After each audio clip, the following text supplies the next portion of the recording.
हिंदू धर्म में जन्म से लेकर मृत्यु तक 16 संस्कार किए जाते हैं। इनमें से अंतिम संस्कार को आखिरी संस्कार कहते हैं, जो मृत्युपरांत होता है। गरुड़ पुराण के अनुसार जिस भी मनुष्य का अंतिम संस्कार नहीं होता है, वह मृत्यु के बाद प्रेत बनकर रह जाता है और तरह तरह के कष्ट भोगता है। हिंदू धर्म के अनुसार किसी भी मृत व्यक्ति का देह संस्कार सूर्यास्त से पूर्व ही करना होता है।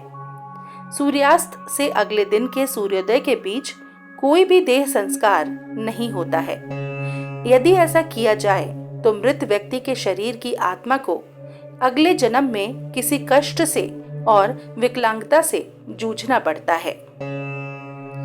दाह संस्कार के बाद तीसरा मानते हैं, जिसे उठावना भी कहा जाता है।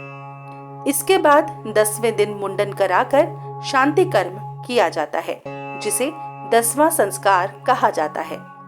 12वें दिन पिंडदान आदि कर्म करते हैं। 13वें दिन मृत्यु भोज देते हैं। इसके बाद 1.25 महीने का कर्म होता है।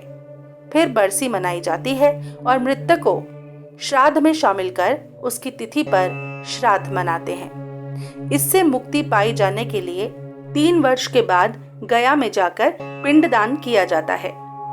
मान्यता है कि मृतक की आत्मा 12 दिनों का सफर तय करके विभिन्न योनियों को पार करके गंतव्य तक पहुंचती है। इसलिए 13वीं करने का विधान बना है, किंतु कहीं कहीं समय के अभाव व अन्य कारणों से 13वीं तीसरे या 12वें दिन भी की जाती है, जिसमें मृतक की पसंदीदा खाद्य पदार्थ बनाकर ब्रह्म भोज आयोजित कर ब्राह्मणों को दान दक्षिणा देनी चाहिए और मृतक की आत्मा की शांति की प्रार्थना भी करनी चाहिए व गरीबों को मृतक के वस्त्र आदि दान किए जाते हैं। प्रत्येक माह पिंड दान करते हुए मृतक को चावल पानी का अर्पण किया जाता है। यह श्राद्ध 13वें दिन ही करना चाहिए।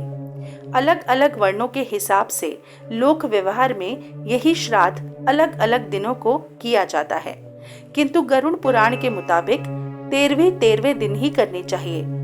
अनंतादि चतुर्दश देवों का कुश चट में आवाहन पूजन करना इस श्राद्ध में आवश्यक होता है। इसके उपरांत ललितादि 13 देवियों का पूजन ताम्र कलश में जल के अंदर किया जाता है। यह करने के बाद सुतर को कलश से बांध दें और कलश के चारों ओर कुमकुम से 13 बार तिलक लगाएं। इन सभी क्रियाओं को करने के बाद अपसव्य होकर चट के ऊपर पितृ का आवाहन आदि कर पूजन करना आवश्यक होता है।